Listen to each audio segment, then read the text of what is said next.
The first time Audrey Hart offered me $1 million to disappear from her life, I tore the check in half. That was the mistake that cost me everything, not because the money mattered, not because I needed it, not because love could be measured in 7 figures. The mistake was that I destroyed the only clean record in the room, in my first life.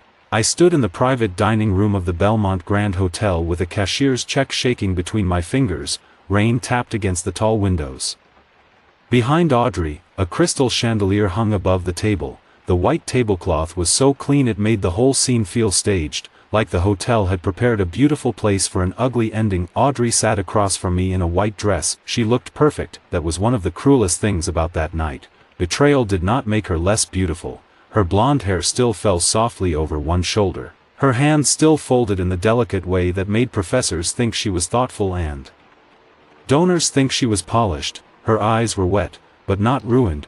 Audrey had always known how to cry without losing control of her face. Beside her sat Derek Walsh. He leaned back in his chair with one arm resting across the back of Audrey's seat. He wore a navy suit, a silver watch, and the expression of a man who believed he had already won because everyone else had agreed to play by the rules he invented. Derek was the son of a Northbridge University trustee. His family name was on the business school lounge, the entrepreneurship prize, and 3 donor plaques near the alumni hall. He liked to call himself a founder. In reality, he was a talented borrower. He borrowed rooms from his father's name, ideas from better students, confidence from money he had not earned, and credibility from women like Audrey who wanted the world he pretended to own. Audrey pushed the check across the table. "Ethan," she said softly, "this is more than fair." The check was for $1 million, payable to Ethan Miller. Memo line: personal settlement, for years of loving her reduced to 2 words and 7 figures. Should have stopped there,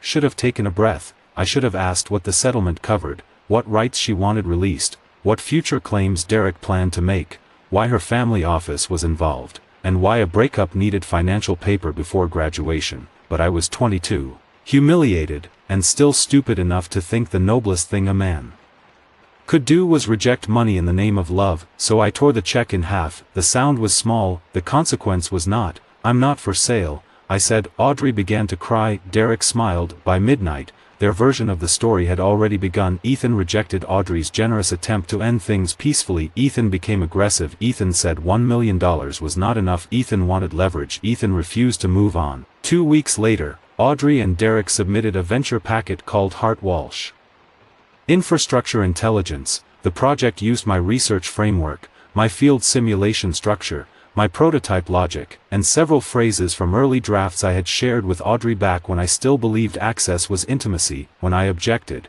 they said I had voluntarily shared everything because I wanted to remain close to Audrey. When I produced old emails, Derek's lawyer said the files had been exchanged informally during our relationship and that my later objection was emotionally motivated. When I tried to explain that I had never authorized commercialization, Audrey cried in front of the university review panel and said, "Ethan was involved in everything. I never knew where his help ended and my work began. He made me dependent, then punished me when I chose to leave." That sentence nearly killed me. Not physically, worse, professionally. The panel did not fully believe her. Professor Elaine Harper, my advisor, fought for my project record with everything she had. Mike Reynolds, my best friend, collected screenshots, folder access logs, and old drafts. Eventually, the university admitted the authorship situation was unclear.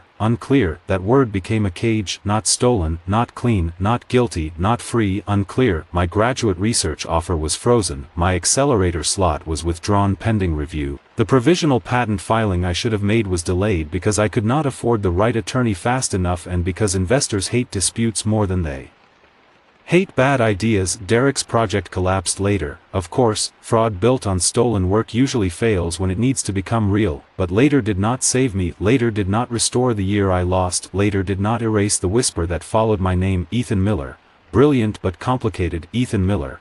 Talented but involved in that Audrey Hart mess. Ethan Miller. The guy who could not separate love from ownership. Years passed. Derek disappeared from the founder scene after burning through his father's patience and several other people's work. Audrey faded too. She eventually admitted privately that Derek had pushed her to claim more than she contributed, but by then, private truth was useless. the public record had already hardened. I rebuilt slowly, too slowly, one opportunity at a time, one explanation at a time, one room at a time, and then, years later, I received an email rejecting me from a research commercialization partnership because of historical concerns regarding authorship.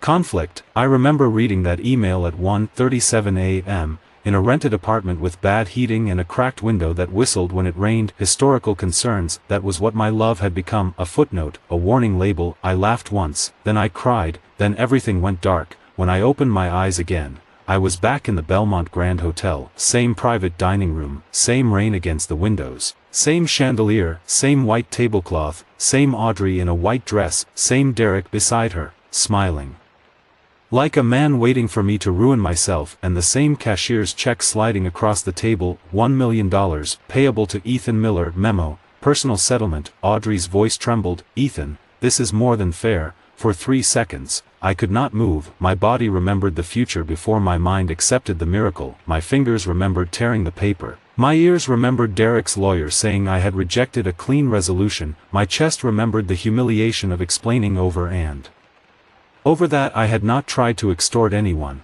that I had not used my work to keep Audrey, that I had not volunteered my future to the people who stole it. Derek leaned back in his chair. Take it, Miller, walk away with dignity. Audrey is trying to be generous. In my first life, that line had set fire to my pride. In this life, it gave me the last piece of proof I needed. He wanted me angry, he wanted me insulted, he wanted me to reject the money so he could later say I was impossible to satisfy. I picked up the check. Audrey's eyes widened. Derek's smile sharpened.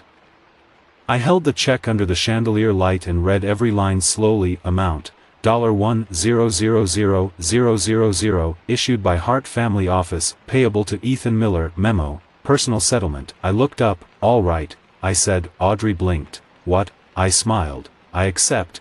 The room changed, not loudly. No one gasped, no chair fell, no music stopped. But something shifted in Audrey's face because I had not followed the script she prepared. The tears stayed in her eyes, but uncertainty moved underneath them. Derek's smile faltered for half a second, then he laughed. Well, I guess we know what your love was worth. I placed the check neatly on the table. No, I said, now we know what your peace of mind costs. His jaw tightened. Audrey looked hurt, which would have been funny if it had not been so familiar. She had invited me to a hotel to buy my absence, but she still wanted me to perform heartbreak in a way that made her feel loved. I didn't want it to be like this, she whispered. I looked at her. Yes, you did. Her lips parted. Derek leaned forward. Careful. I turned to him. Or what? He smiled again, but it had less confidence now.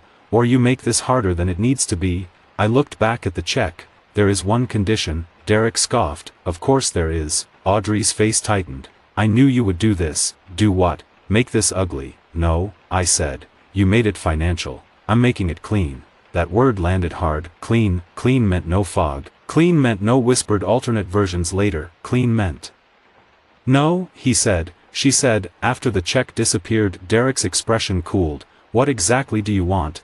I took out my phone and sent one message to Mike Reynolds. Belmont Grand, private dining room 6, bring laptop, need witness, urgent but calm. Then I sent another message to Professor Harper. I am being offered a $1 million separation payment by Audrey Hart through Hart Family Office. Derek Walsh present. This may involve future claims to my research/venture materials. I am asking for a witness and documentation boundary. I placed my phone on the table. Derek watched me. Who are you texting? My witnesses. Audrey went pale. Witnesses. If you are offering me $1 million to end a 4-year relationship and walk away from your future, there should be a written record of what that means. Derek laughed, but this time it sounded forced. You think a breakup needs a legal record? I looked at the check. You brought a family office check to a private dining room, Audrey whispered. I didn't want lawyers. Then you should not have brought money that creates legal questions. Derek's voice hardened. You're overplaying your hand. I leaned back. No, in my first hand, I had no record. I'm not making that mistake again. Audrey frowned. What does that mean? It means I'm taking the money, not the blame. For the first time that night, she had no immediate answer. 15 minutes later, Mike entered without knocking. That was Mike's gift. He treated every room as if the door existed only to slow cowards. He wore a rain jacket over a wrinkled shirt and carried his laptop under one arm. His hair was damp, his expression was annoyed until he saw the check, then he stopped. $1 million, Derek said, this is private. Mike pulled out the chair beside me and sat down. Money on a table makes privacy aspirational. Behind him came Professor Harper. That surprised even me. Professor Elaine Harper was not the kind of professor who rushed to student drama, she considered. Most student drama a failure of planning, sleep, and vocabulary, but she stepped into that room with a folder in her left hand and a face that made even Derek sit straighter. She looked at me first, then Audrey, then Derek, then the check. Mr. Miller asked for a witness, she said. I am here only if this separation touches his research, fellowship, venture materials, or academic authorship. Audrey swallowed. It doesn't. I looked at her. It will, Derek snapped. No one is touching your little project. Professor Harper slowly turned her head toward him. My experience is that people who call projects little have usually already opened the deck. Derek's face tightened. Mike opened his laptop. I'm ready to type, preserve, summarize, notarize emotionally, and glare. Professor Harper said, do not glare in a legal adjacent meeting. Understood. He immediately glared at Derek more subtly. I took the hotel notepad and began writing terms. Audrey stared. What are you doing? Writing what? The formal agreement needs to say. Derek laughed. You think you can draft a contract on hotel stationery? No, I'm writing the terms before your attorney puts prettier language on them. Audrey looked at the check. You already said you accept, subject to documentation. Derek leaned close to Audrey. Don't entertain this. He is trying to create leverage. I looked at Audrey. You want me gone. This is how I leave cleanly. That trapped her because it was exactly what she claimed to want. Audrey had spent the first part of the meeting presenting herself as merciful. She had offered me money to end things peacefully. She had said she did not want ugliness. She had said she wanted us both to move forward. Now I was offering peace with a paper trail. If she refused, the performance cracked. I wrote the first term. Both parties confirm the romantic relationship between Ethan Miller and Audrey Hart ends voluntarily as of today. Second, Audrey Hart confirms the payment is voluntary. Separation consideration and is not repayment of debt, response to threat, extortion settlement, damages payment, or admission of wrongdoing by Ethan Miller. Mike typed quickly. Professor Harper watched silently. Derek's fingers tapped the table. Third, both parties agree no further personal contact is required, expected, or owed. Audrey flinched. That was the first term that hurt her. Money had not hurt her. Ending had, not because she wanted me, because she liked knowing I remained emotionally available. Fourth, Audrey Hart, Hart Family Office, Derek Walsh, Walsh Venture Society, and any affiliated entity waive any claim to Ethan Miller's research, code, prototype designs, technical diagrams, thesis materials, patents, venture documents, company formation rights, future funding rights, and commercialization interests, unless separately documented in a signed contribution agreement executed after today. Derek stood. No. Too fast, too loud. Audrey turned toward him. Derek, he caught himself. I mean, that's absurd. You can't randomly include parties. I looked at him. I can include anyone whose name I expect to find near my work later. Professor Harper stepped closer. Add, including materials previously shared informally for academic discussion, peer review, presentation feedback, relationship support, or outreach preparation. I added it. Derek's jaw tightened. Audrey stared at him now. And for the first time that night, I saw a small crack in her confidence. Why does that bother you? She asked him. Derek's expression softened instantly. It doesn't. I just don't like him turning your generosity into a trap. I almost admired how quickly he returned to language that made him sound protective, but this time, I knew better than to interrupt. Let him talk. People reveal themselves when they think they are still controlling the story. I wrote the fifth term. Neither party will publicly characterize the other as unstable, coercive, financially exploitative, professionally unethical, or threatening without documented evidence. Audrey's face changed. You think I would say that about you? I looked at her. In another life, she had. Yes. Her eyes filled. Then maybe this is for the best. It is. That answer hurt her more than anger would have. Derek sat back down and folded his arms. This is ridiculous. Audrey, pay him and be done. I looked at Audrey. Is that what you want? She hesitated. Derek answered. Yes. I smiled slightly. I asked Audrey. The room went quiet. Audrey looked from him to me. I did not rescue her from the silence. Finally, she whispered, I want this over, then sign it cleanly. the Hart family office attorney joined by video call at 10:19 p.m. His name was Leonard Vale, and his expression made clear that he disliked being summoned to a breakup at a hotel by panicked rich children. He reviewed Mike's typed document. He objected to the broad waiver. Professor Harper explained the project record. He objected to including Derek and Walsh-linked entities. I said, then I do not accept the payment, and I will send Professor Harper my full account tonight so there is a record that the separation offer was tied to unclear future access concerns.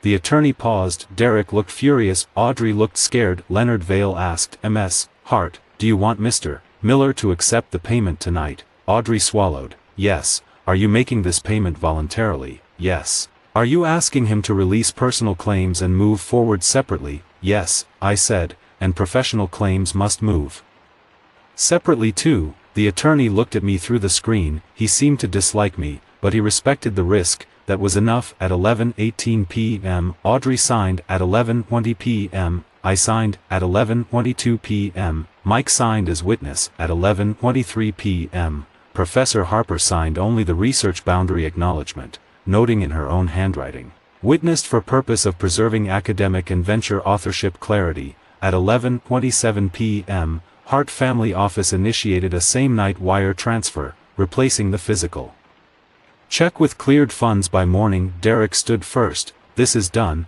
he said it to me, but he was really saying it to himself. Audrey stayed seated. Her fingers rested on the pen. She looked at me. You're different tonight. I said, no, I'm finally acting like someone who believes you. Her brow furrowed. What does that mean? You said we're over. I agree. That sentence ended whatever performance remained. Audrey looked down. Derek held out his hand. After a moment, she took it. It still hurt. That annoyed me. I wanted Rebirth to make me immune. It did not. Memory gave me strategy. It did not erase the body's old attachments. When they left, Mike let out a long breath. Okay, he said, that was the coldest legal breakup I've ever witnessed, and I once saw a founder get dumped through a vesting schedule. Professor Harper looked at me. You did the right thing.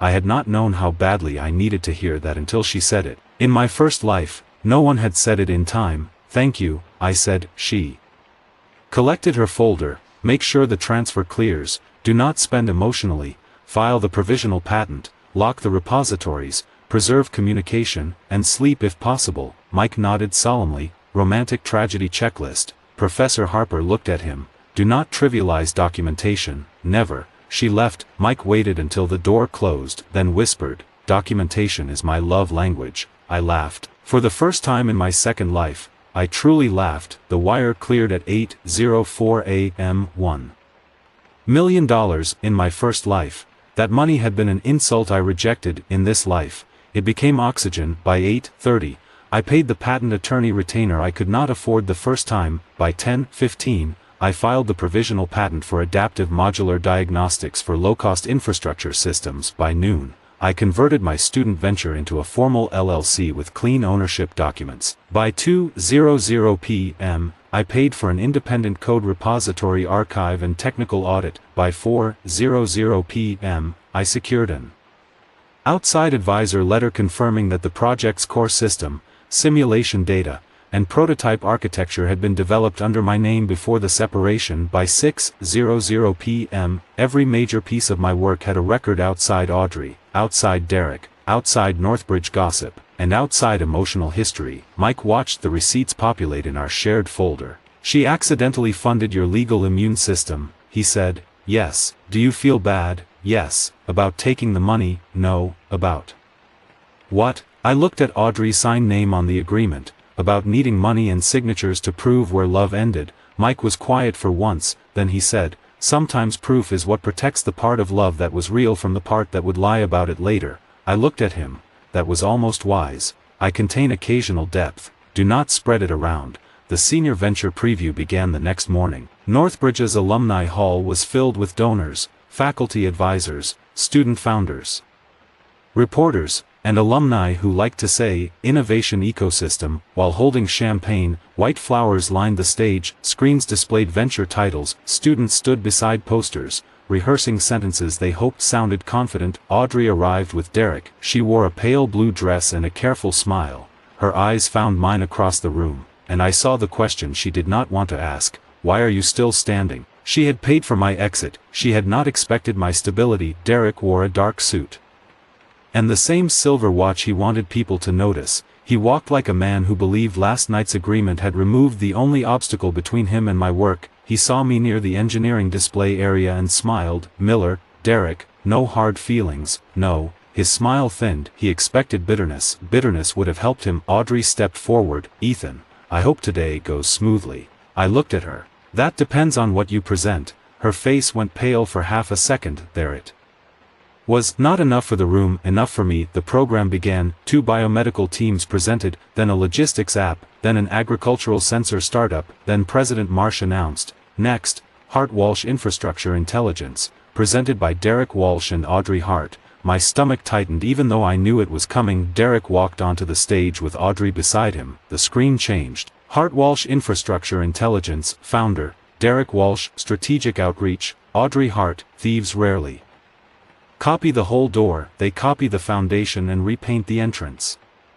Derek began with confidence. Our platform addresses one of the most urgent problems in aging infrastructure, delayed detection of system failures in low-resource environments. Audrey clicked to the next slide. There it was, my framework, not my exact diagram, but my structure, cost barrier, maintenance barrier, local repair barrier, the 3-part model I had built after 2 years of field interviews, simulation failures, and technical testing. Audrey had helped prepare 1 outreach script and 1 donor-friendly paragraph. That was all. Now Derek spoke as if he had built the system. Our model integrates modular sensor inputs with predictive diagnostics to reduce emergency maintenance costs. My language, slightly altered, still mine. Mike sat beside me and whispered, he did it anyway. Professor Harper opened her laptop. Derek continued, with Audrey's outreach experience and my venture strategy background, Hart Walsh is positioned to commercialize rapidly through university partnerships and private infrastructure investors.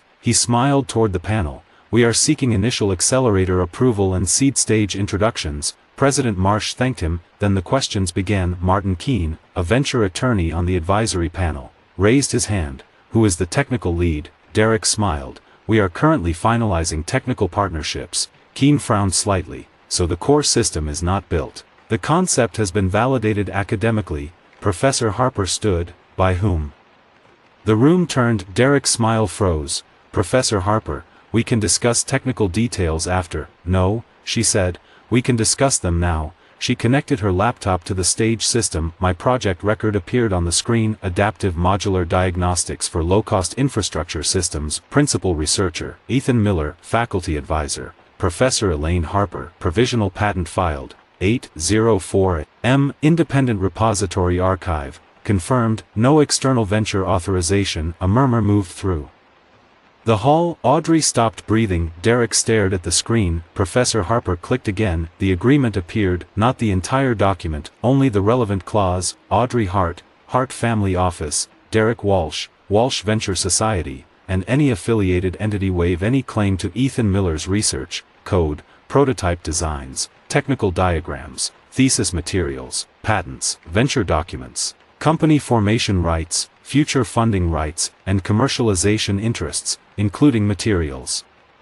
previously shared informally for academic discussion, peer review, presentation feedback, relationship support, or outreach preparation. Date, signed last night. The hall went silent. Martin Keene leaned toward his microphone. Mr. Walsh, were you aware of this agreement? Derek's face tightened. Yes. Did you review the waiver before presenting Hart Walsh Infrastructure Intelligence today? Derek said nothing. Keene repeated. Did you? Derek's jaw flexed. Yes, Audrey whispered. Derek. Professor Harper clicked to another slide. Comparison. My framework, their pitch framework. My phrase, modular sensor inputs. Their phrase, modular sensor inputs. My phrase, predictive diagnostics for low-resource maintenance environments. Their phrase, predictive diagnostics in low-resource infrastructure environments. My field simulation summary. Their market slide. Not identical enough for lazy plagiarism software, close enough for anyone who understood the work. Professor Harper faced the panel. This presentation appears to rely on Ethan Miller's protected framework and language after a written waiver of claim by both presenters and affiliated parties. Derek snapped. We didn't use his files. I stood. No, you used what Audrey remembered from files she no longer had access to. Audrey covered her mouth. Derek pointed at me. You took the money, yes, I said, and you signed away the claim. The room erupted in whispers. Derek's face flushed. You trapped us, I smiled. That made him angrier. No, you paid me to leave, I accepted. Cleanly. Audrey stepped down from the stage. Ethan, please. I looked at her. No private conversation. Tears filled her eyes. I didn't think you would use the agreement against me. I didn't think you would violate it in under 24 hours. That landed. Even Derek's friends looked uncomfortable. Martin Keene spoke again. Given the documented waiver and the apparent overlap, I recommend suspending this presentation pending legal review, President. Marsh nodded. Agreed. Derek slammed his hand on the podium. This is ridiculous. He took Audrey's money and now he wants to humiliate her. I looked at him. No, I want my work to remain mine. Derek turned toward the donor tables. This is emotional revenge. Professor Harper's voice cut through the room. Then explain the technical model without Ethan's framework. Silence. Beautiful, clean, useful. Derek looked at Audrey. Audrey looked down. No answer. The presentation was suspended. The Hart Walsh application was frozen. The investor panel moved on, and for the first time across 2 lives, their attempt to take my future failed before it touched me. After the session, Audrey found me near the hallway outside the donor hall. She was crying. Derek was not with her. That was new. Ethan, she said. I stopped. Mike stopped beside me. Professor Harper stood 10 feet away, deliberately close enough to hear. Audrey noticed. Her voice shook. I didn't know Derek would still use it. I looked at her. You signed the deck. She flinched. I thought he changed enough to make it legal. She cried harder. I thought the agreement was just to make you feel safe. No, I said, it was to make the truth clear. She wiped her face. You accepted the money so easily. Yes. Did you ever love me? That question was old, dangerous, useful to her. I answered anyway. Yes. Her face softened. Then I finished. That is why I had to document the end. She looked like that hurt more. Maybe it did. Love without access was new to her. Derek appeared behind her. You're enjoying this. I looked at him. I am protected from it. Don't confuse the two. He stepped closer. You were nothing yesterday. $1 million and suddenly you think you're a founder. Mike laughed. Oh, buddy. Derek glared. Mike said, he filed the patent with your breakup money. Audrey closed her eyes. Derek turned to her. You gave him cleared funds. She whispered. You told me to make him go away. I told you to settle, not finance him. That sentence ended them, not legally, not officially, but I saw it. Audrey looked at Derek as if she was finally hearing the price in his voice. She had thought he wanted her future with him. He wanted me removed cheaply. The money was never about peace, it was about access, and he had miscalculated. The university opened a formal review that afternoon, because the agreement existed. The case was clean in a way my first life never was. The review panel had the separation agreement, the wire confirmation, the project record, the patent filing timestamp, the repository archive, Professor Harper's faculty verification, the comparison slides, the Hart Walsh deck, Mike's witness notes, Leonard Vail's family office confirmation. It was not emotional anymore, it was procedural. That was the difference between pain and protection. Pain screams, protection files. Derek tried 3 defenses. First, he said the framework was generic. Professor Harper dismantled that in 8 minutes by tracing the model from my sophomore field notes to my senior prototype. Architecture. Second, he said Audrey had contributed the outreach component and therefore had rights. Martin Keene asked him to identify which part of the technical model came from outreach. Derek said, market positioning. Keene said, that is not a technical contribution. Third, Derek said the separation agreement had been signed under pressure. Leonard Vail, the Hart family office attorney, joined by video and said, with visible irritation, that his office had reviewed and approved the agreement at Audrey's request before execution. That ended the third defense. Audrey's testimony mattered too. She could have lied. In my first life, she had cried through falsehood. This time, the paper gave her less room. Dr. Levin, the independent reviewer, asked, did Ethan Miller threaten you before you signed the agreement? Audrey said, no. Did he demand payment before the check was offered? No. Who initiated the payment? My family office. I asked them to prepare it after Derek suggested a clean break. Derek shifted in his chair. Dr. Levin asked, did you understand that the agreement waived future claims to Ethan's research materials? Audrey looked down. Yes. Did you review the Hart Walsh deck after signing? Yes. Did you notice overlap with Ethan's research? She hesitated, then whispered, yes. Why did you proceed? Audrey began crying. Derek said it was changed enough, Dr. Levin looked at Derek. Derek stared at the table. The final review found that Hart Walsh Infrastructure Intelligence had used concepts, language, and structure substantially derived from my prior research. After Audrey and Derek had signed a waiver disclaiming any rights to those materials, the venture application was withdrawn. Derek lost his Venture Society leadership role, his Student Founder Award was revoked, his Postgraduate Accelerator endorsement was suspended. Audrey's outreach certification was paused pending further review. The Hart family office sent a formal letter confirming that the separation payment had been voluntary, final, and unrelated to any professional ownership rights. That letter mattered more than they understood. In my first life, their money had become proof of my instability because I rejected it without paper. In this life, their money became proof of my separation because I accepted it with terms. Derek tried to save himself by blaming Audrey. He said she had overstated what materials they could use. Audrey blamed Derek. She said he pushed her to settle quickly and promised the new pitch was legally safe. Both were partly true. That is the thing about partnerships built on taking from someone else. When the theft fails, they finally become honest about each other. 3 weeks after graduation, my project received its first real seed offer, $2 million, clean terms, no stolen deck, no emotional strings, no girlfriend asking me to prove love by giving away ownership, no rich boy calling my work little while trying to stand on it, just a conference room, a lawyer, Professor Harper's verification letter, and investors who had actually read the technical report. My company, Miller Diagnostics, was born without chandeliers. That felt important. I used the breakup money carefully. Legal fees, patent filings, prototype manufacturing, field testing, accounting, taxes, security audit, data archive. Not $1 went to revenge. That disappointed Mike. I respect fiscal responsibility, he said, but emotionally, I wanted at least one petty purchase. I bought lab chairs. That is not petty. They're ergonomic. That is aggressively not petty. Professor Harper approved the chairs, so did my back. Audrey tried to meet me 3 times that summer. I refused the first 2. The third time, she waited outside Lab C after a field test, standing beside the glass doors with no white dress, no Derek, no family office confidence, just Audrey. She held a folder against her chest. Ethan, she said. I stopped. I'm not here to ask for anything. Good. She flinched. I deserve that. I waited. I'm sorry. I said nothing. I'm sorry I offered you money like your love was a problem to solve. Still nothing. I'm sorry I signed the agreement thinking it was just a way to make you leave quietly. Closer. I'm sorry I let Derek use the project after I signed away any claim. And I'm sorry that when you accepted the money, my first thought was that you never loved me. Not that I had just tried to buy my way out of accountability. That was better than most apologies. Ugly, specific, useful. I said, thank you for saying it correctly. She cried. I regret it. I know, no, Ethan, I really regret it.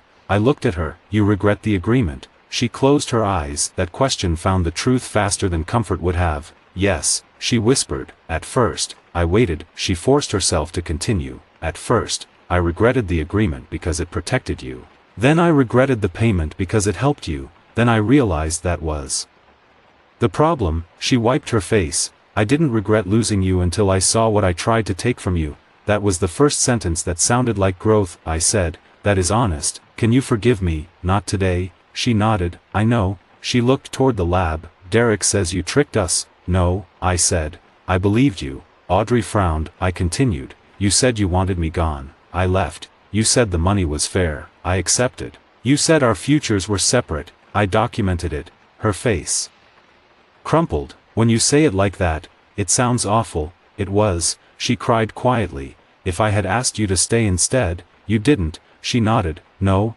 I didn't. She left a minute later. This time, I did not watch until she disappeared. Building the company was harder than revenge. That was the part people never understood. They saw the clean moment in the donor hall. Derek exposed. Audrey crying. My agreement on the screen. The patent timestamp. The poetic justice of a breakup fee becoming startup capital. They thought that was the ending. It was not. that was the door. After that came suppliers who missed deadlines, sensor casings that cracked in field conditions, a county pilot that almost cancelled after 3 false positives in 1 week, a firmware update that broke data sync across half our test units, investors who wanted to replace technical discipline with faster sales, a hiring mistake that cost us 2 months, a winter calibration problem that made me sleep in the lab for 4 nights. The company did not become valuable because Audrey paid me $1 million.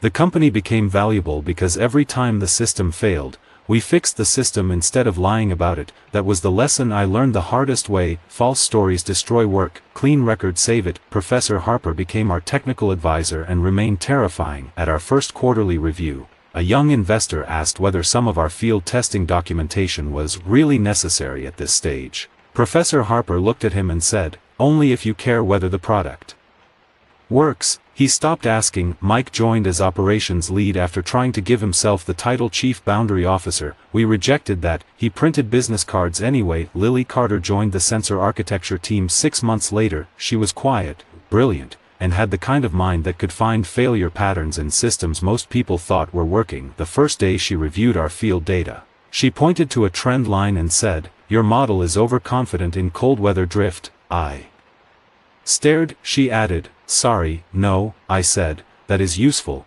She looked surprised. People don't usually like that much correction. I'm learning to value the people who correct the work instead of flattering the person. She studied me. That sounds like a lesson with scars. Yes, she nodded once. Good, scars are data. Mike, overhearing, whispered, "I fear and respect her." By the end of the first year, Miller Diagnostics had 3 municipal pilots. By the end of the second, 12. By the end of the third, we had a major infrastructure company offering to acquire us for $40 million. I refused. Dad asked if I was refusing because of pride. Dad had built Miller Global from machine shop contracts into a technology empire, and he knew the difference between courage and ego better than anyone I knew. "No," I said, "the model is early, the market is bigger." He smiled. Good answer. I had kept my family name quiet at Northbridge because I wanted my work judged without it. After Audrey and Derek, I stopped pretending silence was always noble. Sometimes silence protects your work, sometimes silence protects people who want to take it. The Miller family office invested in our Series A under the same terms as outside investors: no special control, no hidden rescue, clean board, clean cap table, clean records. I insisted on that because I had lived through what happened when emotional fog touched professional ownership. Audrey saw the Series A announcement online. She sent one message: "I saw the news. I guess the $1 million was the best investment I ever made and the worst decision of my life."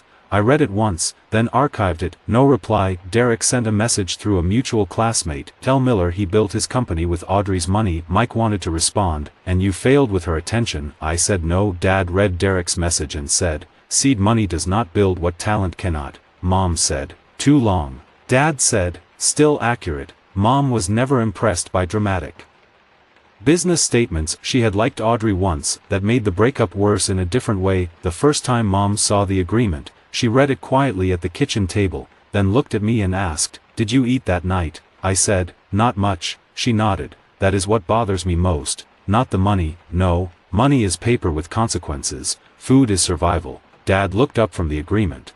"That is one way to describe finance." Mom ignored him. She touched the signature page with one finger. "You loved her." "Yes." "She paid you to leave." "Yes." "You took it." "Yes." Mom looked at me for a long time, then said, "Good." That almost broke me. She continued, "Love should not require you to stand in the rain without an umbrella just because someone else wants to look kind while locking the door." Dad said, "That sentence is better than mine." Mom said, "Most are." Years passed. The company grew. Miller Diagnostics became Atlas Maintenance Systems after a merger with Lilly's sensor hardware platform. The name changed because the work had grown beyond me. That mattered too. In my first life, I lost credit because people blurred lines. In this life, I learned that sharing honestly requires even clearer lines. Lilly became co-founder after the merger because her sensor architecture became essential to the product. We documented it properly, not because we distrusted each other. Because trust deserves records that protect both sides. Mike cried fake tears at the merger signing. "Look at us," he said. "Healthy ownership, clear vesting, emotional maturity." Professor Harper said, You tried to name a subsystem revenge valve last week. It was descriptive, it was childish, it can be both. Atlas Maintenance Systems became what investors called inevitable after years of calling us too niche. We reduced maintenance costs in small municipalities first, then regional infrastructure networks, then industrial plants, then international water systems. Every headline made the beginning sound cleaner than it was. Startup founded by young engineer reaches billion-dollar valuation. Infrastructure diagnostics firm expands across 3 continents. Atlas Maintenance Systems signs global monitoring contract worth billions. No headline said, company began because founder accepted breakup fee and hired lawyer before crying. That was probably for the best. At year 5, Atlas crossed $1 billion valuation. At year 7, we signed a global infrastructure contract that valued the company at more than $10 billion. At year 8, financial press started using the phrase, future $100 billion infrastructure intelligence platform. Mike framed that article. Professor Harper called the valuation language speculative and therefore annoying. Lily said, speculative does not mean impossible. Professor Harper said, correct, it means prove it. So we kept working. After the $10 billion contract announcement, Audrey sent a letter, not a text or real letter. It arrived at my office in a plain envelope, forwarded through old university contacts because she no longer had my direct address. I recognized her handwriting before I opened it. Ethan, I saw the contract news. Congratulations. No, this is strange after all these years, but I think about that night often. The hotel, the check, the way you smiled and said you accepted. For a long time, I told myself you were cold. Then I told myself you tricked me. Then I told myself Derek pushed me. Then I told myself the money changed you. The truth is simpler. I wanted you gone, but I still wanted access to what you had built. That was not love. I gave you $1 million because I thought I was buying a clean ending. I didn't understand that I was giving you the clean record I never expected you to use. At first, I regretted the agreement because it protected you. Then I regretted the money because it helped you. Now I regret the person I was when I thought your value depended on whether I still needed you. You were right to take the money. You were right to make me sign. You were right to protect yourself from me.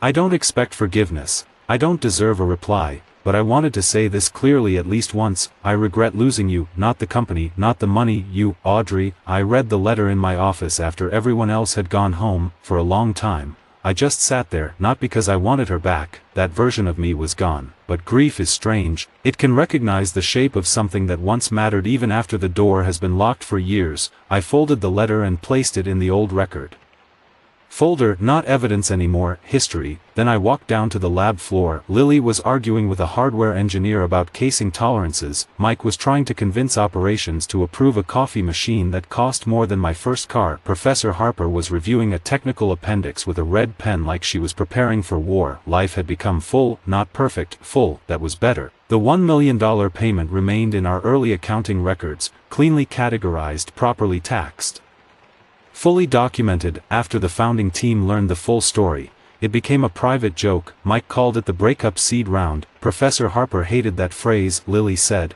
technically, it was non-dilutive capital. Mike nearly cried with joy. I told them all to stop. They did not. On the 10th anniversary of that night, the Belmont Grand Hotel invited me to speak at a student founder event. Same hotel, same building, different room. No Audrey, no Derek, no check on the table. I almost declined then. Professor Harper said, you should go. Students need to hear the boring version. Mike said, can I give the spicy version? No.